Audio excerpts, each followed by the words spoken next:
Are we good? Good. Perfect. Dope. Ta-da. Okay, yay. Welcome back. Double Teamed fam. How are we doing today? I hope not to be coughing too much. Talking a lot will slow me down. So, just because I'm still getting over some of the congestion. But today we welcome a very special guest who we haven't recorded with before. So, we're very excited about this episode, especially because we'll be talking about a subject that I'm very passionate about. But today we welcome Irene Morning, somatic pleasure coach. Yes. Okay, perfect. And author of the Polyamory Paradox, which if you haven't grabbed yourself a copy, You go should. get it. Yes. 1,000%. This book put me in tears, and that's the first time a nonfiction book has put me in tears. Okay. All right, perfect. Anyways, hi. Hi, I'm so happy to be here. We're happy to have you. Thanks for joining us from yes. Joshua Tree, California. Yeah. I love Joshua Tree. I've had many experiences there. But yeah, it's a very energetic place. Totally. Yeah. So that's cool that you live there. I don't know. I just love that. Well, what's Yeah. the city life like there, though? Like, I mean, as far as like, It's a small town. It's quiet, probably. yeah. So Yeah. like, all the shops you need are there. I mean, to be honest, I'm like moving towards leaving. Oh. But I moved out there in COVID from the East Coast. So it like really served its purpose in transitioning to the West Coast during COVID. And do you see clients out there like in person, or do you do a lot of Everything I do is virtual. virtual? Okay. Yeah, because I had actually set up my business to be entirely online before COVID started, Oh, nice. and like was coming into 2020 being like, okay, I'm going to do more stuff in person this year. And then The universe had other then plans. was like, okay, I guess I'm not. But found myself in a really lucky position when everything shut down because like I was already set up to see clients on Zoom. That's how I was operating Dope. anyway. Yeah. Nice. Yeah.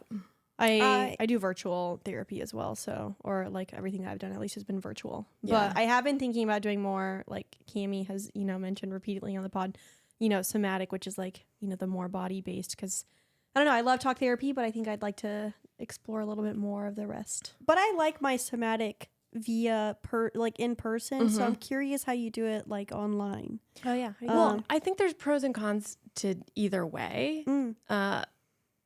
Because like a lot of what I'm doing online is getting people really to go into the sensations of their body, and we get in dialogue with it. And if we need to kind of create some containment around things that are feeling too big to process, that's part of the skill set that we're teaching. And a lot of that can be done virtually. Yeah. And it just takes a little bit more effort and, I don't know, awareness on my part to kind of be like figuring out what are the cues that I can read via Zoom for where someone's at. And maybe like a little bit more verbal communication where I can't see what's going on in like the lower half of their body. Yeah. You know what I mean? So like I'll just be asking more questions about their experience or prompting them a little bit differently than I would in person. But part of what I like about doing stuff online is it doesn't have to interrupt the client's day as much. And they can do it in a setting where they're totally comfortable. And then when we've finished the session, they get to go into whatever integration and support feels really good for them instead of like hopping in their car and having to drive 45 minutes. You know what I mean? Because like that's just such a and it's just like such a shift in like where you're at in your body and your nervous system to go from like deep exploration internally into like traffic. Yeah. Where you get stressed and you're like tense because You're like, oh, there goes all that progress. Oh, I know. That's a good I point. remember one time I had a session with my somatic therapist, and as I was leaving, I was so calm. I had processed so much anxiety, and then I get in the car, and then I just like, I was in my head again, and there I went, spiraled right back into it, and I was like, fuck! So then I had to like go home and like regulate, but I could definitely see. But at least you have the tools to then. Yes. Yeah. Yes. Right? Like you've learned how to navigate that. Yeah. And I think, I mean, even because I see my somatic therapist in person, but she definitely makes it a point to make sure that I am doing a lot of the stuff myself as well, so that it's not like I depend on her for like, the touch behind my back or my neck or whatever. So I said that backwards. But yeah, so nice. Okay. So okay, which direction do we want to go in first? The book or somatic therapy? No, I was And going to say first, let's get to know her a little bit more. Yeah. So, Well, because you talk about it a little bit in the beginning of your book, it's, Mhm. you know, kind of like your journey into it, but for our listeners who maybe have, you know, not yet had the chance to pick up a copy yet. So you're polyamorous. Mm-hmm. And it's funny, when I was like reading kind of like some of y'all's first experiences, it just reminded me of like the beginning of my journey. And, you know, which is, you know, I think I did a pretty decent job of like trying to prepare, you know, but, you know, when you have the chance to like look back, you're like, oh, you could have done that better. But anyways, so tell us a little bit about yours. It's such a big learning process. It is, like for everyone. I think maybe like 0.5% of the people who decide to make that transition have an easy time with it. Mm-hmm. Everyone else has like some level of struggle. Oh, yeah. But for me, that came about. I started seeing this guy who, I mean, we lived in different places and we were both in the process of moving to like very different places. And we actually took a trip together for like a week. And toward the end of it, to like anyone who would listen to me in the beginning of this, I was like, this is going nowhere. Like, it's not a real connection. We're having great sex. I'm just having fun. But like, there's no way I can actually be with this person. And then we traveled together for a week. And at the end of the week, I was like, wow, this was like really easy and great. And I'm like starting to have feelings. And I remember he was somewhere else for like part of an afternoon. And I was like lying in bed at the friend's house that we were staying at. And I started like finding myself thinking about like, where do I want this to go? And then fantasizing about knowing that he was with other people, which was like totally new territory for me. It was just like an organic thing that came up as I was like thinking about it. Yeah. And being really turned on by it and really like enjoying that. And also in kind of more like the emotional or maybe even like mental aspects of it, wanting to hear how he relates to other lovers. Like, yeah, thinking that like it would be interesting to sort of see someone else's romantic life from sort of the inside perspective. Yeah. And as their lover, you know. As their lover, exactly. yeah. Not as like, you know, A my friend. girlfriend Yeah, or exactly. whatever. And I remember he was driving me to the airport because he was staying longer than I was there. And he kind of broached the subject of like, do we need to like talk about where we're at? And I was like, well, where I'm at is like, I would really love for this to move forward, but only if it stays open. Yeah. And he was a little bit taken aback, but also like really pleasantly surprised because as it turns out, he had several years before, or I don't actually really remember the timeline, but that's what's in my head, decided that he could only like be serious with someone if it was open or poly, and had been single for a while because that hadn't lined up.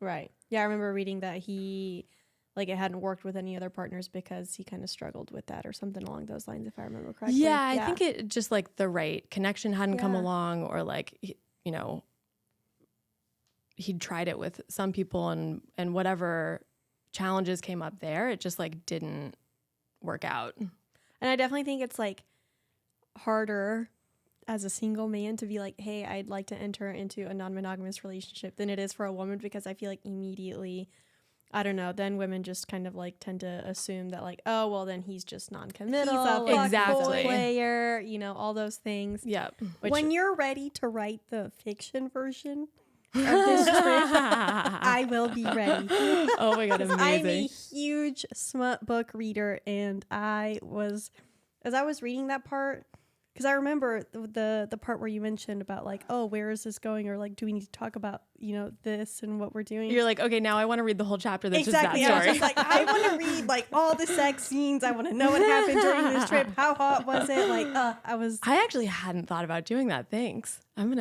That'd be a fun little spin-off. Yeah. Yeah, Yeah. totally. Love that. I'm going to get into that next. just at the beginning of the book, but for Camilla. Yeah. I'll dedicate it to you for sure. Thank you. Anyways, but yeah, keep going.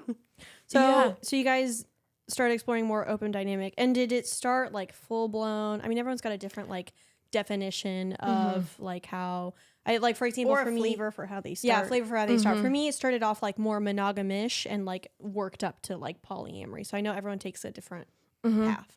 So for us, because it was, I mean, we were long distance for the first chunk of our relationship, and also it was a brand new relationship. So like we were building this new relationship and also trying to start seeing other people. So for both of us, it was like wherever we were open to seeing other people. And in the beginning, that was mostly like kind of just like one-off dates and lovers who just like popped up. But as we were building more of the foundations of our relationship and I was becoming more attached, I started to experience this transition from like, oh, it's really hot to hear about him being with other people, or I'm excited for him to be exploring that, into, oh my God, I'm getting like really kind of threatened and triggered by this in a very different way in my body. Yeah. That's how I am. Yeah. Yep. That attachment thing, it'll really fuck you up. Yep. Are you anxious attachment or? So I identify more with disorganized. I'm avoidant.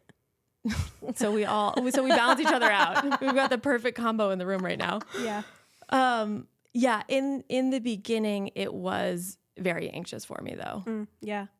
That's how I, with my poly relationship, I feel like I'm on my way to finding secure attachment, but like the thought, that's why whenever you were talking about like, you know, oh, the thought of him with other people sounds really hot. I'm like, that's not me. I'm like, the thought of my partner with other people besides his wife, I'm like, nope, I don't want to think about it. I don't want to know about it.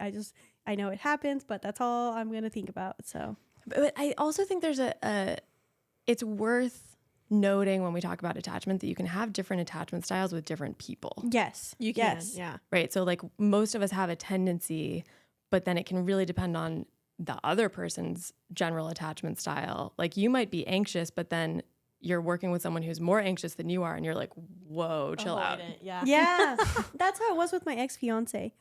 With my current, with my boyfriend right now, I think he's more secure. So that helps me calm down a lot more.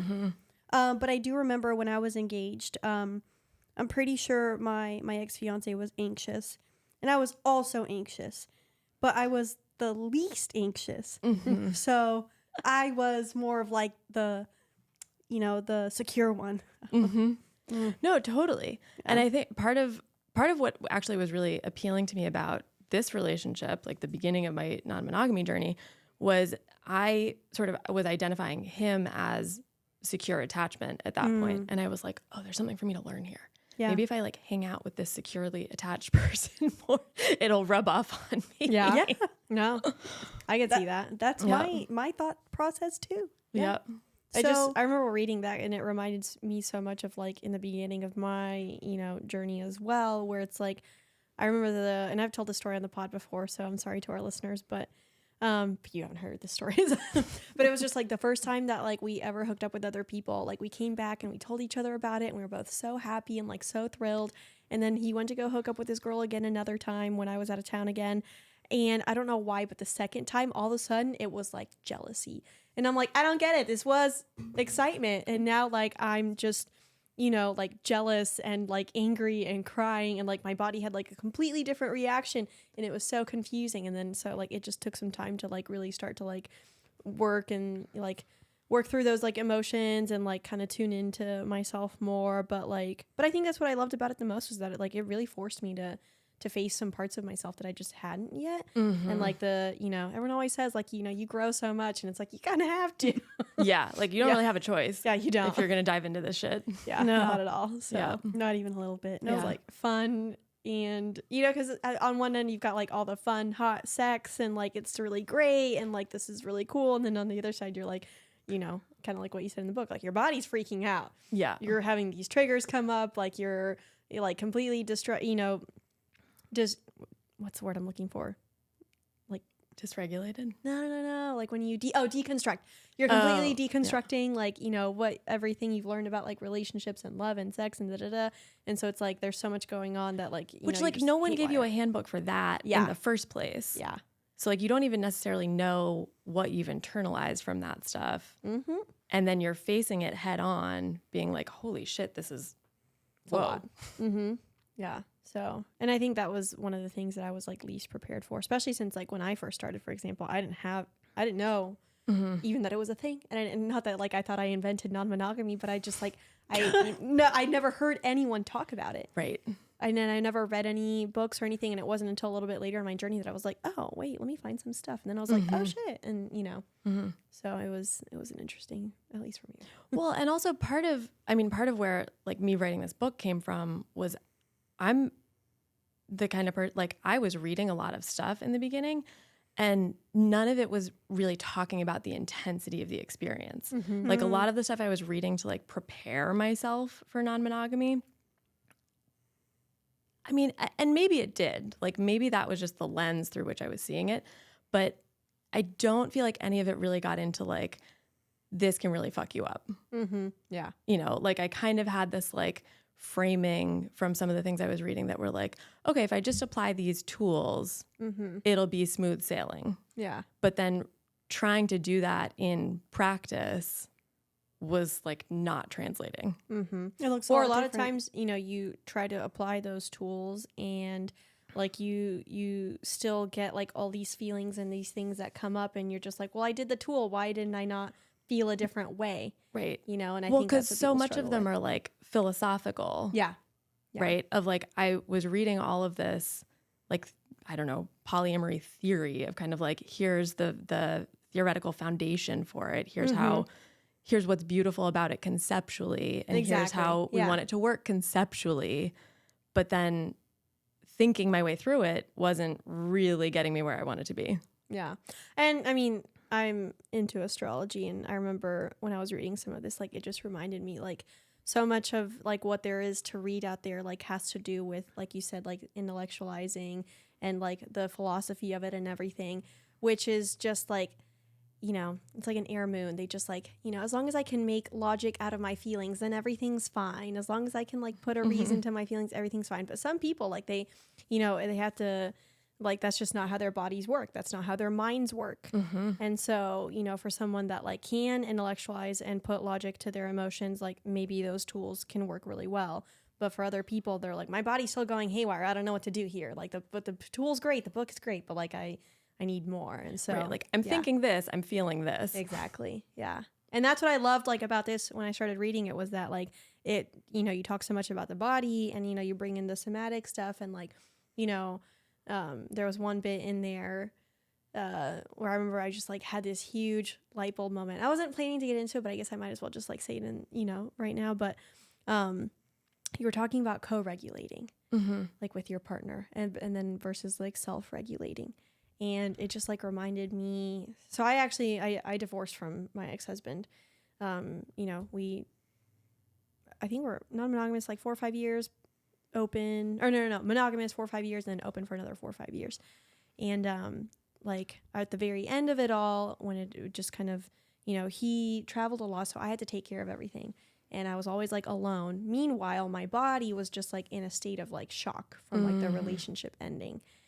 And like I remember when I started talk therapy, I couldn't like ever figure out why, you know, I just like still always had like all this like pent up kind of like energy and I didn't really like have anything to like pinpoint it to. And then I read the part about co-regulating and I realized it was because I had to do it all alone.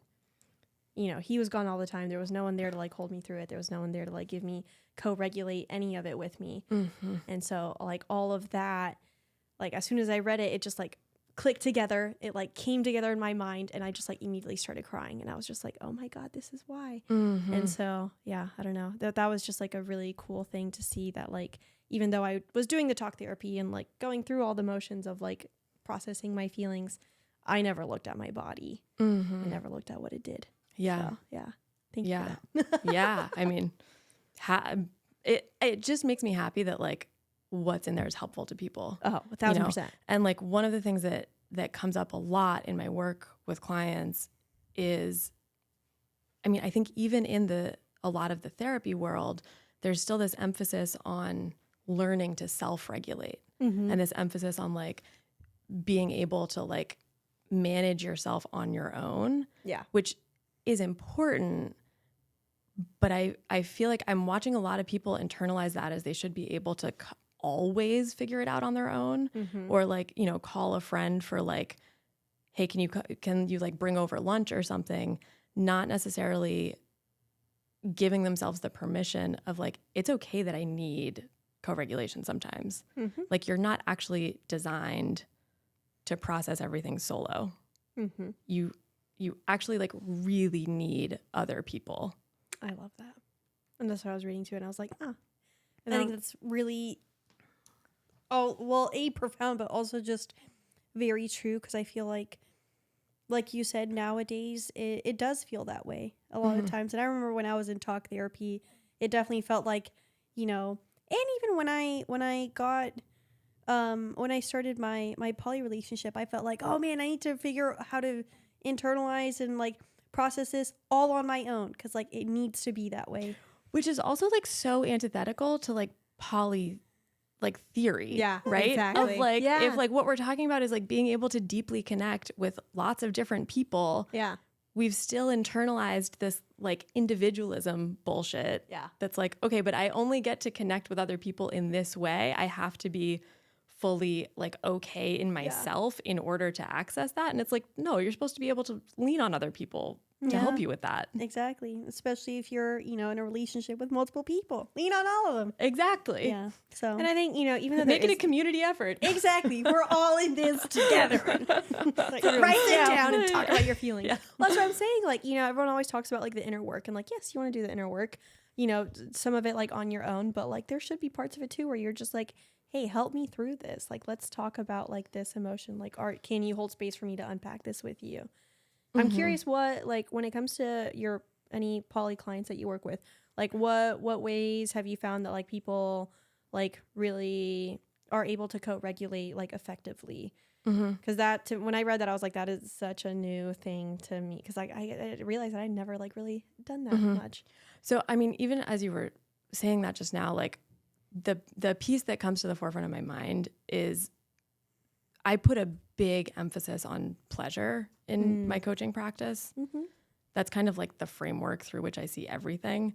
And what I call pleasure, some people might call regulation. Some people might like, you know, I think there's a lot of different, I have a fairly expanded definition of what counts as pleasure. And part of that is because I feel like we live within all these systems that try to take our pleasure away from us or make it this like external thing. And I really want people to understand that you have access to it and it's yours.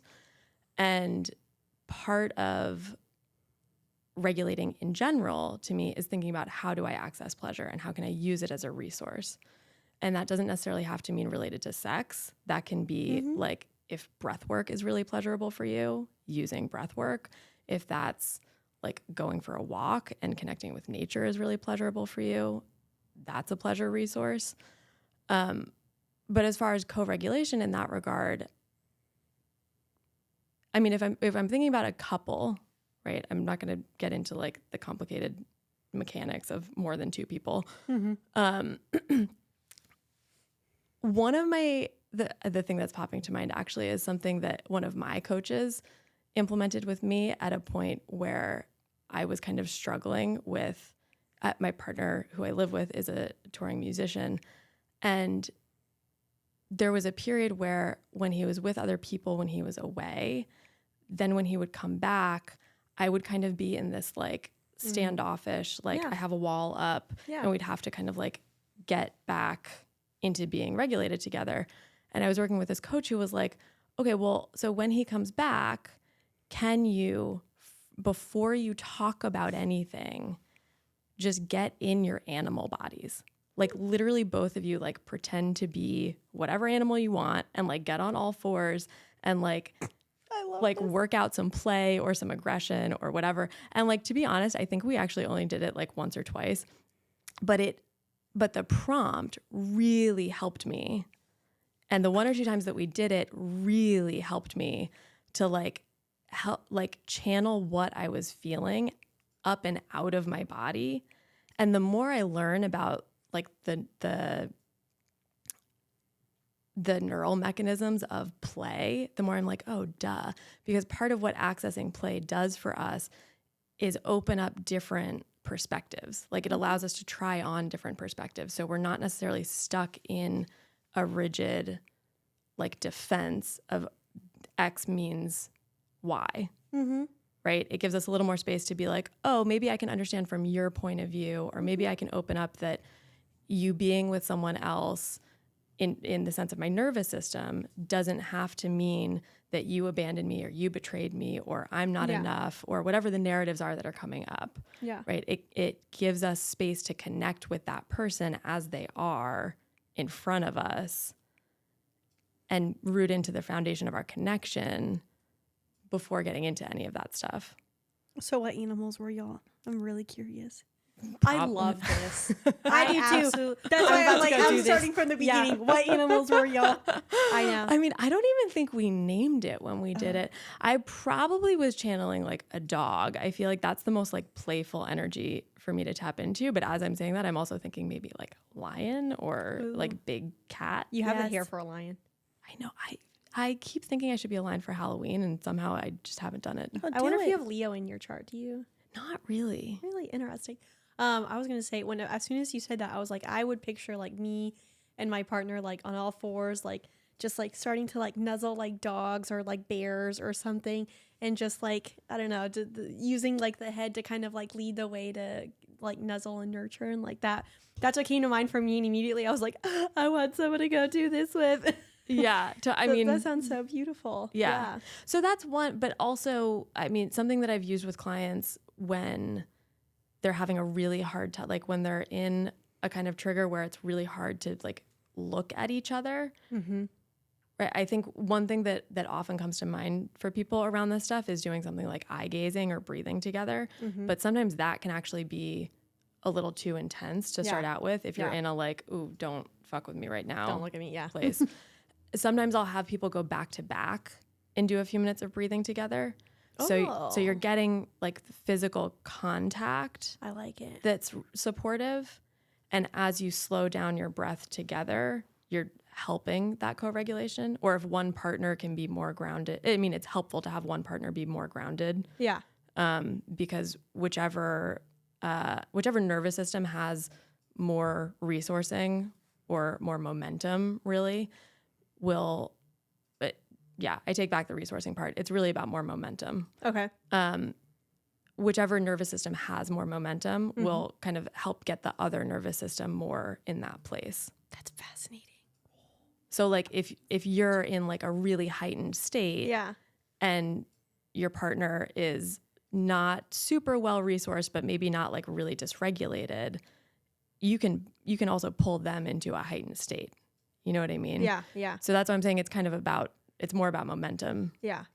But some of that you can work with consciously, right? So like if you're able to identify, okay, I'm in a super heightened state and my partner's not, and we want to be like regulating a little bit right now, having that awareness to say like, okay, the person who's more regulated, like get fucking grounded or anchored, whatever terminology you want to use around it.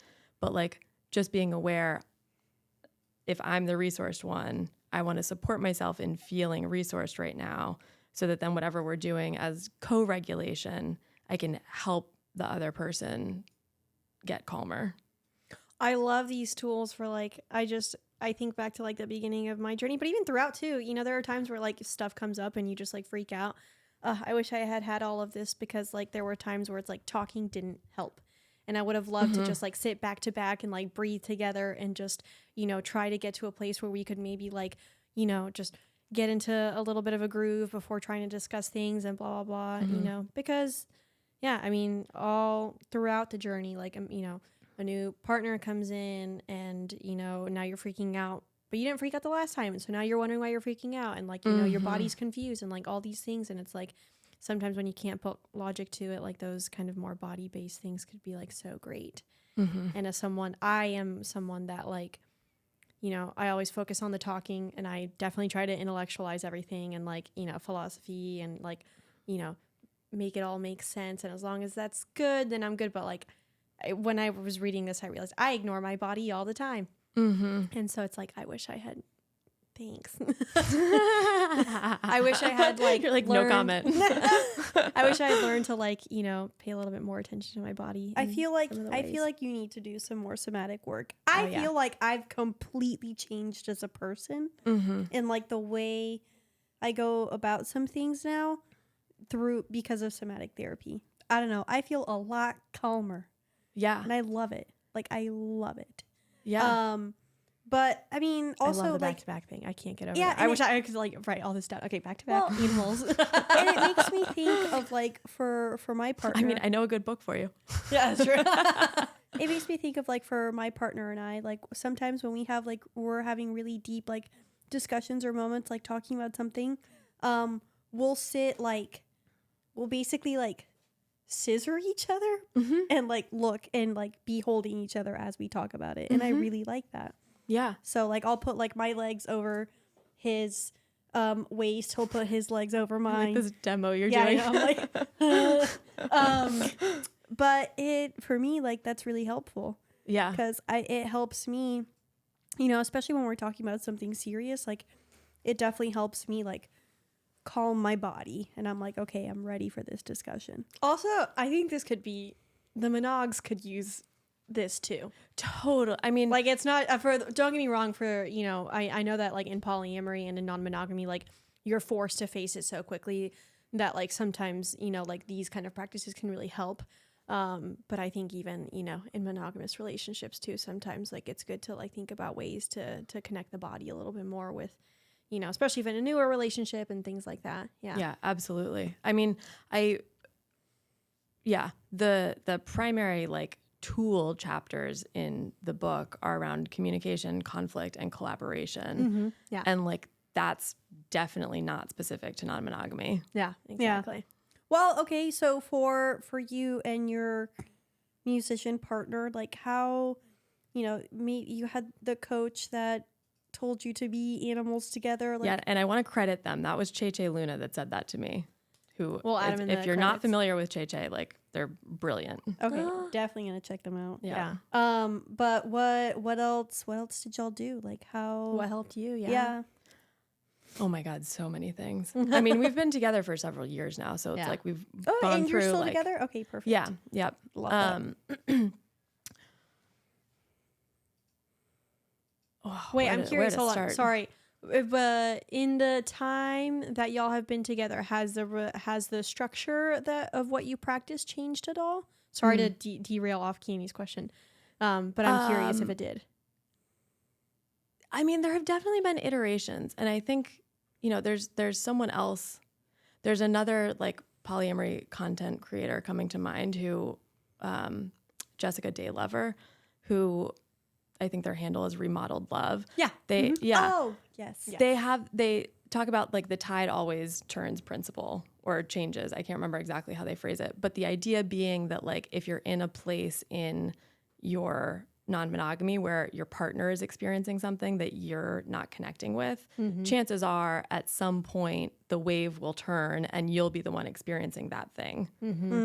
And I think my partner and I have gone through that particular partner and I have gone through several different waves where like I was having more dates or connections with other people and times where he was having more connections with other people. And then there have been people in the mix where, again, I think in part because he's a traveling musician, one of the things that's been personally a little bit challenging for me is a lot of the people that he then builds connections with are in other cities. And I'm a total like kitchen table poly type of person. Like I just love Like the community humor. behind I it. love the community behind it. And like, it makes it so much easier for me to know who the people are and actually get to like build a relationship with them and not feel like he has to like actually leave our relationship to have other relationships. Like for me, it's a nice, like, it's a nice community thing. Nice. Hold on one second. My producer brain. I'm going to tilt this just a smidge. So there have been times where it's been like he's had more connections in other places. Yeah. And then there are people in our lives where we do actually kind of have them more in common. And in short, it's been through several different iterations. Mm-hmm. I mean, that makes sense. Like I said, I feel like everyone's, they start off in one place and then somewhere along the way, they're like, well, let's see if like it kind of morphs and changes. And sometimes, it'll go back to kind of where it was in the beginning and sometimes it'll change again. And, and I think to some regard, everyone needs to always be aware that like, if you're struggling with something in this moment and maybe it's not working out, like it doesn't mean to just like completely like give up and like let it go and like, walk away. Like maybe it just means you need to try a different flavor, a different iteration or whatever that looks like. And, do whatever you need to do to get there, whether that's like taking a little bit of time to recenter and then going into that or whatever. But it's not like once you enter it, like you're stuck in that like one box of what you entered. Totally. And like we've also had instances where like one of us didn't like the other's partner or someone that they were getting involved with. Like also instances of seeing people together. Like it's been all over the map. I do also want to name that like while I was writing the book, kind of took a step back from dating and seeing other people, in part because like we live in Joshua Tree is great, but it's fairly rural, know? So like dating out there is a little more challenging. And by a little, I mean like a lot. Yeah. And everyone always says to me like, but are you on Field? And I'm like, yeah, but you spend 5 minutes swiping on Field in Joshua Tree and it's like, you reach the end of the list. Yeah, I get that. Do you ever like go into like LA? I do. Okay. And that was part of why, while I was working on the book, I kind of took a step back because I was like, when I'm in a work project that takes so much focus, I'm not like traveling as much. Right. And so there was a period where, there have been different stretches of it actually feeling like we've kind of gotten into a more monogamous like default. And that feels important for me to name because I feel like a lot of people that I talk to question whether or not they are poly if they're not like actively in multiple relationships. Yeah. And I want to validate that like you don't always have to be seeing lots of people at once. Yeah. Or anyone. Or anyone to be polyamorous. Yeah. Exactly. Yeah. I agree 1,000%. Because when it's how you start a relationship.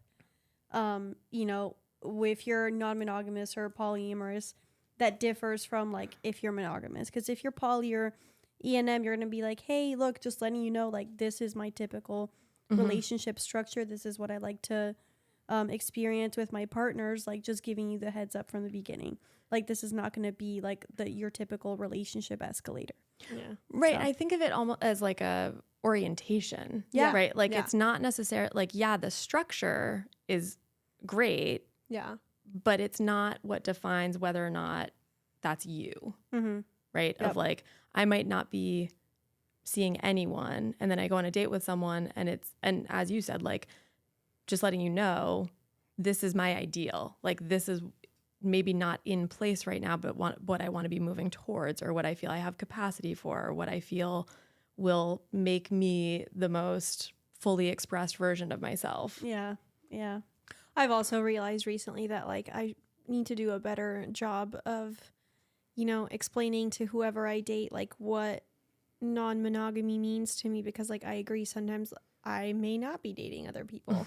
And, like for example, right now, I am dating my girlfriend, but like I've been so like wrapped up in my little side projects that I've got going on that like I have no time for anything else. And so it's like, I just remember like thinking to myself, I'm like, am I monogamous? And I'm like, no, I'm just in a moment where it's like, I've got, a lot going on. And so I'm not dating other people actively. or anything like that. And so it's like that there can be an ebb and a flow, and like that's okay. Mm-hmm. Yeah. Totally. Well, I mean, like for me, I'm in a poly relationship, but then like I don't really go on other dates right now. Mm-hmm. Like I have another friends with benefits that I see almost weekly, aside from my boyfriend. But then like I'm not actively seeking other partnerships, or at least I don't really like put my most effort towards that. So then I'm like, oh my God, am I monogamous? Like, no, I'm not. I'm just. Well, you've got 2 people technically. Yeah, exactly. I'm just taking my time. Well, I think it's also can just be like what you're open to having evolve. Yeah. Right. Like I think there's also a form of like, I'm on the dating apps in the sense that like I have profiles on them, but I'm not actually like spending much time swiping right now. But I am showing up at play parties. Yeah. And like if exactly. there's a connection there that then wants to move forward, I'm totally open to that. But I'm not in a place of like really actively pursuing finding other people right now. Yeah. Ooh, And what that's play a great parties do you go distinction to? to make. I'm going to Ministry of Desire tonight. I'll report back. It's going to be my first time. Ooh, please do. Oh, please Because I'm do. always looking. We're always looking for new ones to go to. Yeah. And in terms of apps, if you need a new one to check out, because I know Field is like what the you got? default. This one's more of a kinky, like open-minded, very like sex positive one. The Pure app. I don't know. Pure? Yeah, the Pure app. Oh, interesting. Yeah, Yeah. Pure. Okay. And actually, Niki was swiping in New York whenever we were visiting. I like the New York pool a lot better than the LA pool. I'll tell you that. Interesting. Yeah, I thought the New York pool was great, but like it's a really fun one. What's the difference for you? I don't know. I thought New York had, and it's funny because like, on the other apps like, Tinder and Bumble, on the other apps, it tends to just kind of all vary all over the place. But I really liked that. The New York one, the men just kind of had this like, this vibe to them, like very gentleman-y, You like, Yeah, took it was You're like, interesting. I don't know how to like describe it. But anyways, I know everyone always like, for non-monogamists, everyone always goes to Field. yeah. Or for like, the more open-minded people. But I really like this one. Like I said, it's very sex positive, but what I like about Pure is that you find a lot of non-monogamists on there. Mm-hmm. And they tend to be very straightforward. This is what I'm looking for. I'm in this dynamic. This is where I want to like, and so I just love that everyone's like very direct on there because it's nice. So if you ever need a new one to check out. Yeah. I'll add But that to my list. I've definitely been someone that like, I've been on the dating apps on and off. Yeah. On and off. And it's always like depending on like the lull or the ebb and the flow of like where I am with my like, my needs, my desires, my like how I'm doing with my, other partnerships or whatever. And I don't know. It's just, I used to primarily date a lot of like monogamous men, and now I'm trying to be more conscious about like finding people that are like in the community, finding new play parties. Yeah. Well, and I think that's part of why I like play parties as a place to meet people, is like you're more likely to find people who are already like somewhat in that philosophy. Yeah. You know what I mean? They're at least open-minded. Exactly. They If have they're to getting be if naked in they're front of there. other people, yeah. Exactly. Yeah. And I mean, the organization that I love and is so near and dear to my heart is up in the Bay Area called Bonobo. I mean, I've heard of it. they're Yeah. amazing. Yeah. And I always forget this. For a while we were keeping this like not public. My partner and I facilitate like sex positive retreat weekends. Oh. And because we weren't like promoting it publicly for a long time. And so now whenever people are asking me about play party spaces, I forget to mention us. Wait, I want to go to retreat. Yeah, I want to go. Yeah, come on out. Send me the invite. I want to For go. sure. Yeah. How many people are normally at them? We cap it at 50. 50. Okay. Yeah. Oh, nice. So it's the whole concept that we're working with. And this kind of developed in COVID because we were trying to find a way to bring people together and have these experiences in COVID, and wound up creating a closed container of like, it started as like, everyone has to be following some health and safety protocols. Love that. Because we're talking like late summer, early fall of 2020. Oh wow. So like in the thick of it. In like the peak. Yeah. Of Right. COVID, So yeah. it was like everyone has to get tested and here's the guidelines. And it actually also really prompted some really great conversations and policies around consent of like, we're having this conversation to make everyone safe around COVID. And also it translates so directly to keeping everyone happy and healthy around sex. There you go. But we usually do 50 people. Everyone has to start together on Friday evening. There's like a whole opening to get everyone like, you know, just checking in about the culture of it, making sure we're all on the same page, which like by the time you get into that space, you already are. And then we go through Sunday, like midday usually. Did Nicoletta go to one of these? Yeah. She told us about this. When was that? My ex was there. Oh, no way. Two of my exes. She saw them. It's also one of her exes. We have a joint ex. Yeah. You think LA is a big city. It's not. I ran into my ex the other day. I love that. Yeah. And honestly, you know what that reminds me of is that like that was something that I was thinking about the other day is that like I wish play parties like considered the body a little bit more. Mm-hmm. So for example, one time Cami and I went to an aftercare party. Oh, I love that. Yes. And honestly, you would have loved it. Yeah. It was Hashtag shadow being. I know. That's We added a day of aftercare at, maybe it was the one that Nicoletta came to, at one of our more recent retreats. Oh, really? And it was like having the extra day that was just like everyone like in their, whatever their version of of like just decompression and like tending to each other and being mellow. It was like so lovely. Well, I was going to say, like, honestly, it should be, like, pre-party because this aftercare party made me more horny than any sex party or any play party ever has because it was all about, like, there was food, there was a cuddle puddle room with, like, soft textures. There was a massage area. Responsive desire. Yes, it was. There was a yoga mat area with like Theraguns. Yeah. There was like a little. There was a heated pool. It was all about the body. Yep. And I just You're remember, like, I'm ready to bang. exactly. I got finger bang. That was it. And it was in the pool, and it was chef's kiss. I just remember there was a guy there who I usually see at other play parties that I always attend, and we always like, you know, every time I see him at those parties, we like hook up. eyeing It's each other fun. from across the room. Yeah, except at this party, like I remember halfway into it because the party was supposed to be like no sex, just aftercare. Oops. And I remember halfway through, he was like, "I've never been more horny for you," and I was like, "Me too." He was like, "Do you want to go make out in the bathroom?" And I was like, "Yes," and that's like all we did. That's amazing. But I was just like, it was great because like my body was so relaxed. I felt so like comforted and like safe that like it like really opened me up. No, inside. I mean, so I don't know if you guys have talked about responsive desire and spontaneous desire on the podcast at all before. A little bit let's talk before, about But like yeah. that's exactly what comes up for me when you're talking about that, and is part of what I find challenging about play parties that are just like, you know, 9 p.m. to 2 a.m. or whatever, is like inevitably you come into it with some level of pressure. Yeah.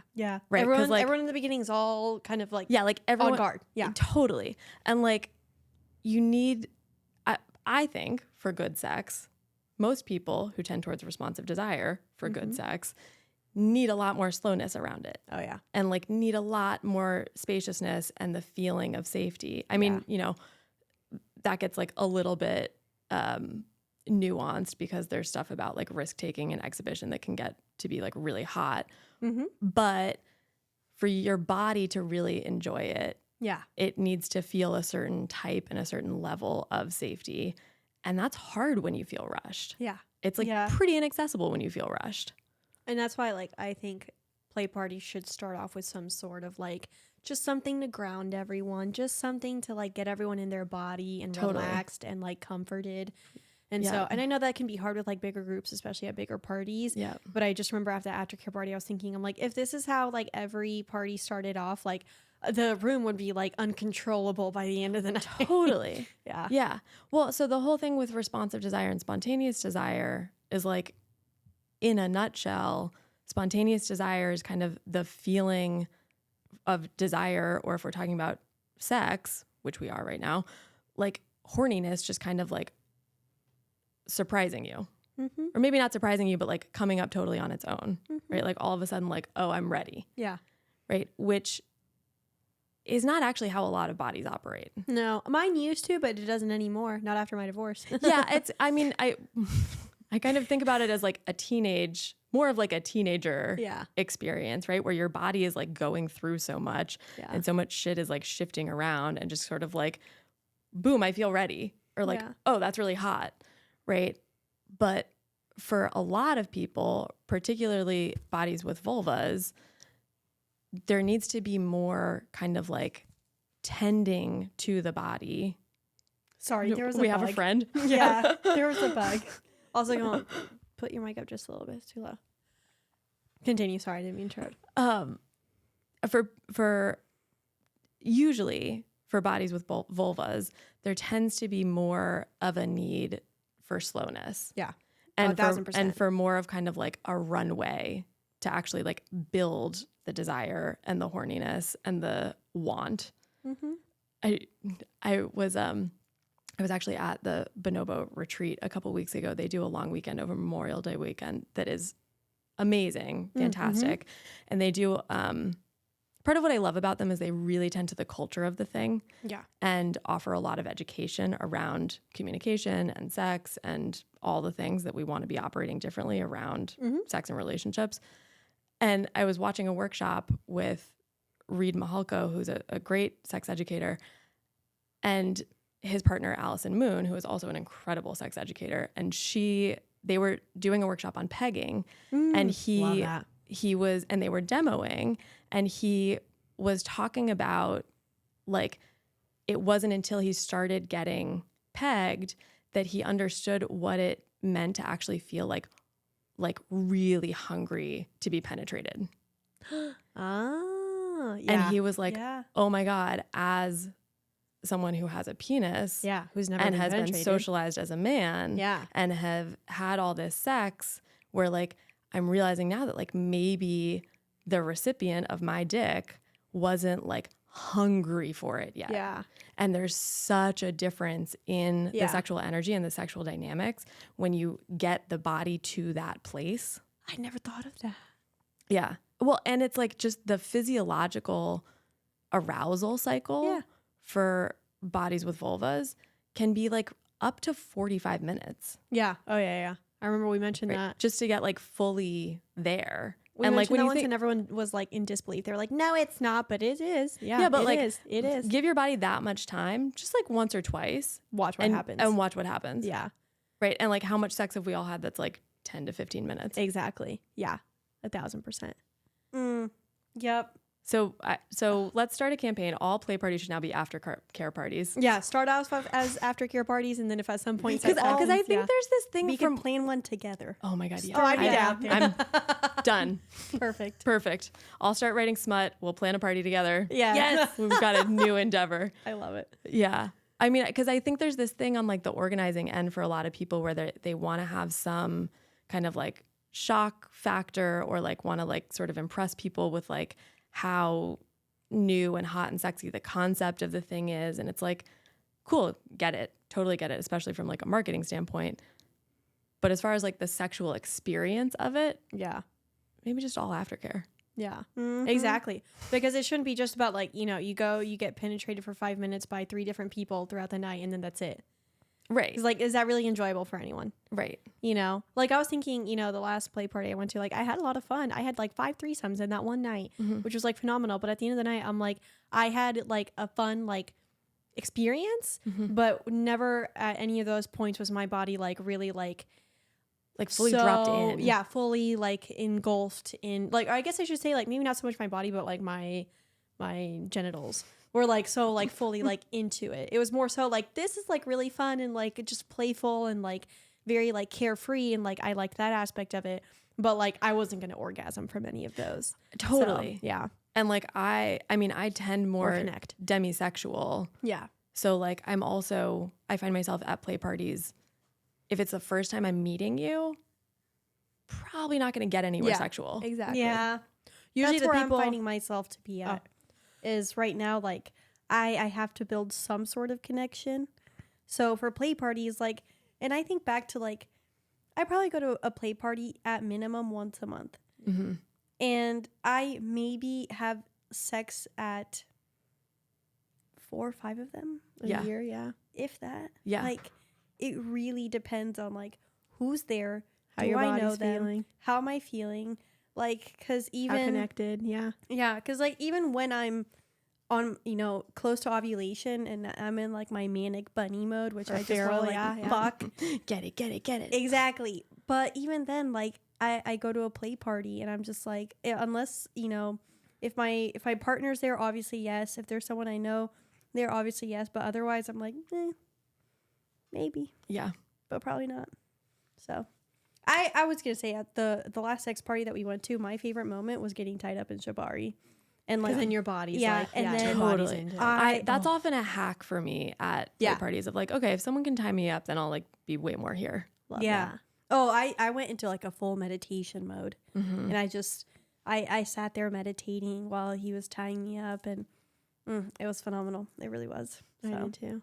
yeah. Well, I wish we could keep this going, but we are running out of time. But Oh, yeah. How Yeah. many minutes do we have? 5? No. Oh, okay. No. Okay. Sorry. I just want to say for like anyone that needs, we need to do a part 2. Yeah, we do. But Can anyone you that even needs like a stretch? good read, this like I really love this book. I just want to say thank you for sending us a copy. Thank you. I was like crying as I read that part, realizing that like I never took the time to like regulate my body in the way that it really needed, during my divorce, but also like it just made me so much more aware of like the ways that I need to be more cognizant of how I can tune into my body a little bit more. So I really appreciated this. And like I told you, I thought the length and like the size was like perfect, not too intimidating, So bigger isn't always better, men. So yeah, I think you absolutely Authors. So I think you absolutely killed it with this book. And thank we'll you. put a link in our description for anyone that wants to check it out. But do you want to plug yourself in any way? Any final thoughts?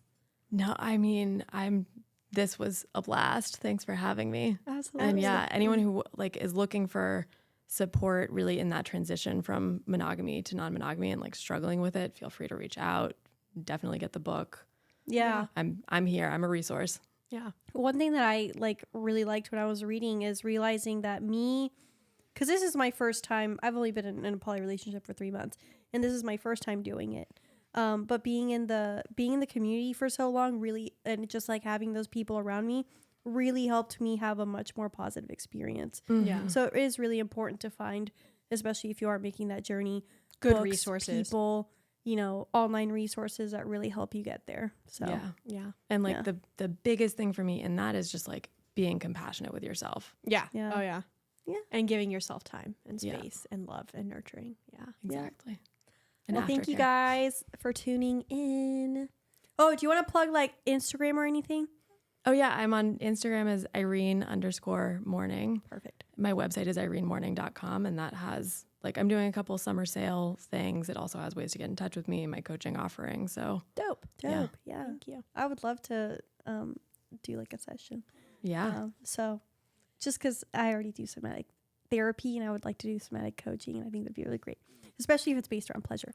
Yeah. And you can find us at doubleteampodcast.com. I was going to say wear Kimmy condoms. and Niki. Wear condoms. Yep. Love you, bye.